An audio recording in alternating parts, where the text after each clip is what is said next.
RSVI info capsule सुनने वाले सभी श्रोताओं को रिंकी का नमस्कार।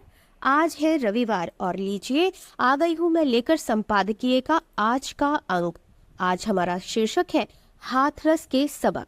उत्तर प्रदेश के हाथरस में मची भगदड़ के कारण इतनी बड़ी संख्या में हुई श्रद्धालुओं की मौत तकलीफ दे तो है ही, हमारे तंत्र पर भी एक बड़ा सवाल है। ऐसे हादसे अपने देश के लिए नए नहीं है। समय समय पर अलग अलग क्षेत्रों से ऐसी खबरें आती रहती हैं।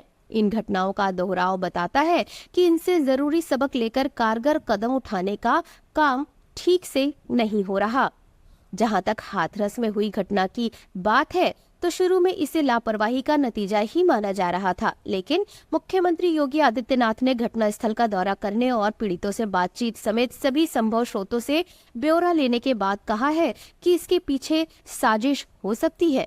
उन्होंने घटना की न्यायिक जांच के आदेश दे दिए हैं। उम्मीद की जानी चाहिए कि जांच टीम मामले की तह तक जाकर इससे जुड़े सभी पहलुओं की पड़ताल करेगी और इसके वास्तविक कारणों का पता लगाने के साथ ही बचाव के कारगर उपाय भी सुझाएगी। जो शुरुआती तथ्य अब तक सामने आए हैं वे भी कई अहम सवाल खड़े करते हैं। मिसाल के तौर पर बकौल खुद मुख्यमंत्री सेवादारों की भूमिका संदेह के दायरे में है। कहा जाता है कुछ सेवादारों ने भक्तों को धक्के दिए, इससे भगदड़ के हालात बने। कुछ हलकों में भक्तों पर पानी छोड़ने की बात भी कही जा रही है, जिससे कीचड़ बनी और कई महिलाएं उसमें गिरी। प्रशासन के स्तर पर पर्याप्त इंतजाम न होने की शिकायतें भी हैं। निश्चित रूप से प्रशासनिक व्यवस्था की कमियां दूर करने, SOP तैयार करने और उस पर अमल सुनिश्चित करने का काम तत्काल प्रभाव से शुरू होना चाहिए। लेकिन जिन वजहों से और जितनी बड़ी संख्या में लोग इस सत्संग के लिए इकट्ठा हो गए, उन्हें भी अनदेखा नहीं किया जा सकता। मसलन सत्संग के लिए आए कुछ लोगों ने बताया कि वो ये देखने आए थे कि ये बाबा इंसान है या भगवान। किन किन तरीकों से ऐसे बाबाओं का समाज में क्रेज बनाया जाता है, उसे समझना भी समस्या को हल करने की प्रक्रिया का अभिन्न हिस्सा है।